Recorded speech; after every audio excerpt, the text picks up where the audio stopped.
par entente. Le démarcheur, ce que vous appelez démarcheur dans les autres pays, on a affaire avec les agents immobiliers et autres.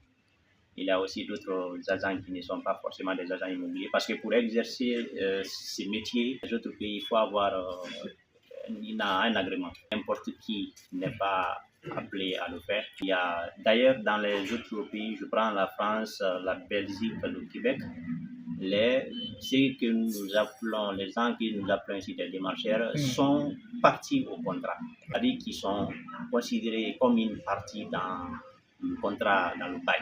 Cela veut dire qu'ils sont aussi tenus de certaines responsabilités. Si par exemple, ils font une mauvaise présentation de la maison à habiter ou bien du local à habiter, prenez leurs responsabilités à l'égard du locataire. Quand deux personnes s'engagent, parce que ça devient un contrat, le démarcheur se présente pour dire que je vous cherche une maison, puis vous payez tel montant.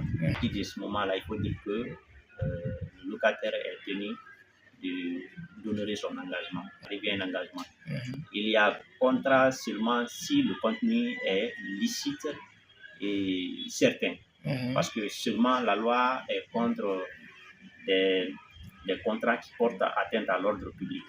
Vous ne pouvez donc pas, par exemple, faire le contrat sur une cause illicite. Dire, par exemple, je vous vends une personne, donc vous me payez ça. On considère déjà que l'objet du contrat illicite non seulement, mais porte aussi atteinte à l'ordre public. Donc ce contrat n'est pas valable au regard de la loi. Certains, il faut que ce soit un contrat qui puisse être réalisable. On ne peut pas donc faire un contrat irréalisable. Je ne peux pas, par exemple, dire on va faire un contrat où je pourrais monter au ciel par magie. Ce contrat ne peut être parce que c'est considéré comme irréalisable. Il faut que le contrat soit certain. Mais dans le cas des démarcheurs et du locataire, il faut dire qu'il n'y a aucun mal qu'il y ait contrat entre les deux parties. Donc si vous vous engagez envers le démarcheur, vous devez lui payer le montant produit. C'est cela. Le contrat peut être verbal comme écrit. Seulement pour certains contrats, la loi prévoit la forme solennelle ou la forme écrite.